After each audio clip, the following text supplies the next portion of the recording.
What is up, YouTube? So, just got off of Instagram, just got off of Periscope. What I'm doing here is drawing a scene from an upcoming graphic novel that's coming out later on next year, actually. So, I'm just doing a rough, as you can see. Got a person running here, buildings all around. Haven't drawn in the complete details for the buildings just yet, but I will do that later. And then, of course, the side view of the person's face as well. As you must know, this is the last panel we drew. All roughs, okay? This is taking place in Las Vegas, as you can see the Luxor, Excalibur, and all the other hotels. Not all the hotels, we have to add some in to kind of fill in the space over here. But as you can see, this is where everything is taking place. See if I can pull out another panel real quick. Something like that. This is pretty cool too. Mom and dad are shocked that their kids are superheroes. So, I'm really excited about drawing these two. They're going to be fun to play with. But right now, I'm just finishing up another scene. It's going to be a second. Give me a while to put all this stuff together.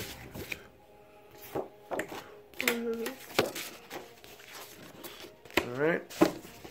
So, I'm going to put this back. This is the last scene. We're going to be drawing another scene right here. So as the story's progressing, our character is running down the street. He's looking behind him because obviously he's being chased, you know. So I'm just going to draw another square real quick to draw the next scene. And for some of you guys who might be wondering, I draw with blue lead to do the roughs. And any artist would know blue lead is kind of like the way to go when you're dealing with roughs. Some people just use regular pencil, that's fine too. Probably just at a lighter lead level. I like using blue because it's easier to erase, and most of it doesn't show up when it comes down to erasing. So, or when it comes up to scan again. But when it comes down to it, you want to make sure that you guys are erasing thoroughly, because sometimes it screws up when it comes down to the inking process. If you have an inker or a penciler that doesn't necessarily do it, you're gonna have to be careful because most people don't really know what's real and what's not. Okay, so. Alright. I also have a reference window open on my computer because sometimes I don't know how something is supposed to look. So right now we're going to draw our character going through an alleyway, like we're trying to find some kind of place to hide, okay? And there's a lot of alleyways that you can draw from. I don't even know if Vegas has alleyways. They probably do between the hotels and stuff. Maybe I can find a picture like that. Vegas alleyways between hotels. Yeah, that looks nice. Alright, so I usually draw from sight too. I'm getting good at drawing from memory sometimes, but drawing from sight is the way to go. So it seems like this piece is going to need some type of perspective when it comes down to it. So if you know about perspective, you need a vanishing point, and it seems as though this vanishing point is going to be a one perspective vanishing point, 1 point perspective. So let's just do it at the end, maybe at the middle of the picture, like right there, okay? And so we're going to draw up, maybe this right here. So this is going to be a building, obviously, and since this vanishing point is going up, I'm just going to draw it up like that.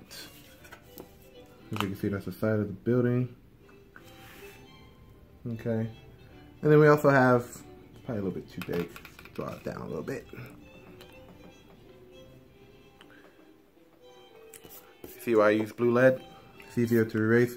You may be able to see it a little bit, but when it comes down to drawing the actual thing, you probably won't see it as much. Alright, so let's do this. Maybe draw like that. And we got to draw the ground as well as the upper portion. So, vanishing point, make sure you have a ruler. I'm going to draw that.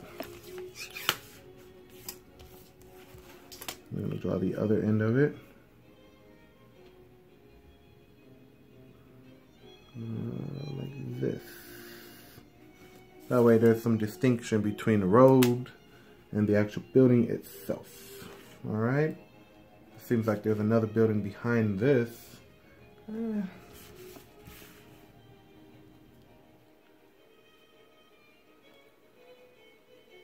So there's an alleyway, so to speak. So that's one building.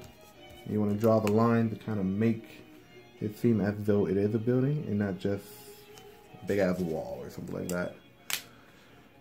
Okay, so as you can see, this is the road right here. And I can always do, so that's coming in this way. Everything goes back to the vanishing point. So there's a lot of junk on this side, but I'm not going to draw that because this is too much stuff. So let's draw some entryways right here. Don't have to be too big, just a little small right here. The door. There we go. Okay, so it seems like this place is made out of brick. So you can draw like little brick columns. So I'm drawing in the detail right now just to kind of get an idea of what it's going to look like after the fact, okay? So I'm going to do it that way. Draw another one right there. I'm going to do another one right there. Apparently this building that I'm looking at has columns that's being drawn. I think that column is kind of too far over, so let's fix that. Yeah guys, that's stocked up on the bottom blue lead right now, so I'm a heavy-handed dude, so sometimes some lines come out darker than most, but that's okay. There we go. There we go. Okay. So I kind of like to draw the bricks. It's kind of like the fun part. Just draw a couple horizontal lines. As you can see, they can be as close together, as far apart together. That's up to you. What's your preference? Keep it doing that. That. Like that. Like that, like that, and then last row. Alright, so that's the building. So you can add like the lines and stuff. You want to do it every other brick because, you know, they're bricks. 2, 3, 4. Oops, messed up right there. You kind of see what I'm getting at with the bricks and stuff like that. So 1, 2, every other moment. There we go, just like that. Okay, so we're just gonna leave it like that for now. Alright, so now with this building right here, to kind of get it to look like a building, draw a couple doors, something like that, make it open. I'm gonna draw like a little grate. Like as though this is like the back of, you know, whatever this is.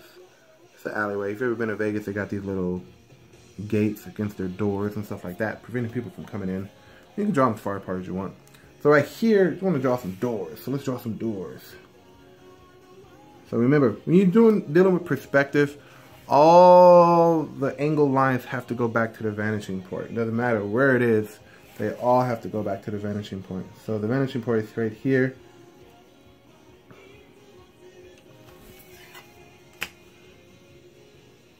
My art teacher drew that into my head. Everything goes back to the vanishing point, doesn't matter where they come from. And just to kind of give the door some depth or something like that, draw another line right here.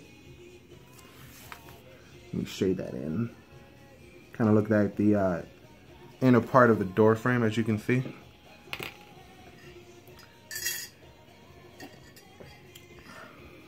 Alright, let's draw another one. It's easier to kind of draw the vanishing point line first because you can see how tall the door actually is going to be. So if you want it to be the same size as the first door, you can do it that way too.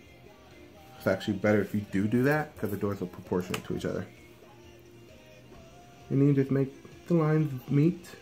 I think I'm going to make this one wider, like it's a, not a storage door, a loading dock or something like that. And draw the other vertical line downward. That way it's kind of getting bigger as it's coming towards you, as you get my point with that. And we're going to give this one some depth too. Draw the inner portion of that door. There we go. There we go. Alright, so we got our ground, we got our other doors. I'm going to make this one a little bit noticeable. And I guess it would be closed or something like that. I don't know. I haven't got that far yet. So this one is also made out of brick too. So again, with the vanishing point. So make sure your lines go all the way back to the vanishing point. And it's very important. They might come out crooked, some of them. That's okay. This is why this is called a rough. Alright, so let's make sure every line is going right back to that dot that I drew before. You can also use that technique for people as well. If you're an aspiring comic book artist, just make sure you do some research first, because perspective may seem easy, and it is to the experienced people like me and some other artists, but it's very tedious if you're going to make it look nice. So now for the bricks.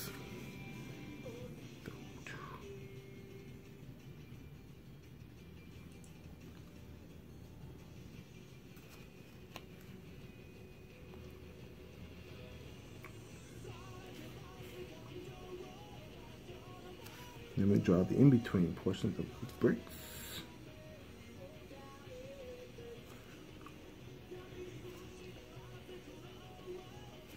There we go. So it kind of looks like a better building. The building's not as big, but now here's the tricky part, because our characters are going to be running in probably around here, and these buildings need to look like as though they're tall enough to kind of, you know, have that. I'm going to draw the bricks on this building. It's bothering me.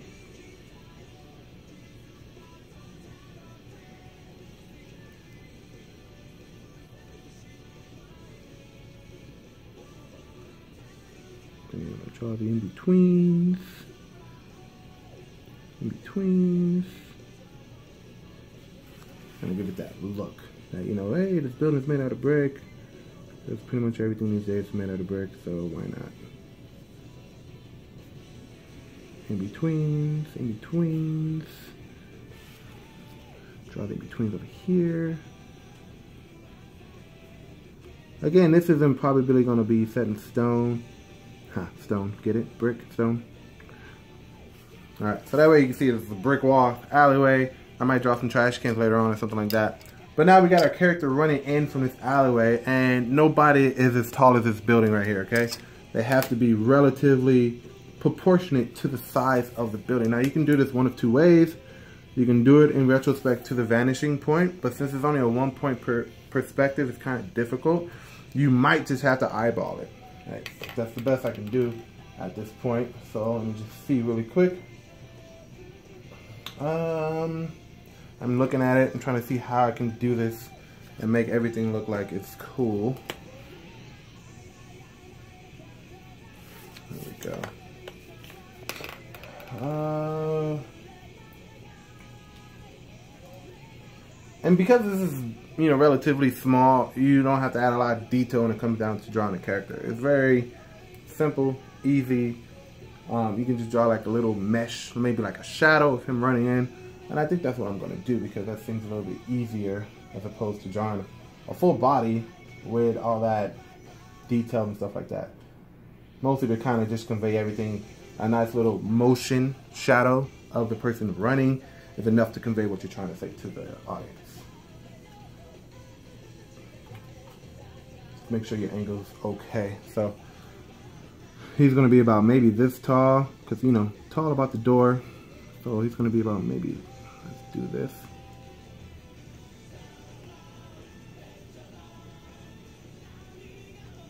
I don't know if you can see it, but when it's done, you'll be able to see what's going on here.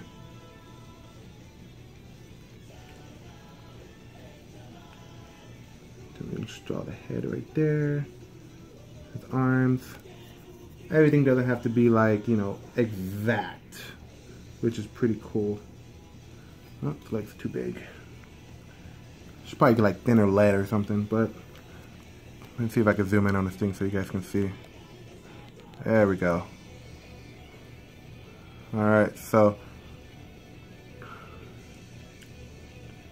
doesn't really look like he's running just yet, because I'm not done with it. But there's his hood. His leg obviously is running like that. Put his foot like that. Everything doesn't have to be like exact since he's so small. But you do want to try and convey, you know, stuff like that. So it doesn't really seem like he's running, but as you can see, he is coming around that corner. And that's enough for me, you know, just like that. So thank you guys for tuning in to this. This is a scene. It's already finished. Nothing too special about it. This is, like I said, it's just a rough. It's just a rough. Nothing too hardcore about it. Draw the rest of these bricks. Alright, so there we go. Cool. Alright guys, thanks for tuning in. I'm going to switch over to Facebook now.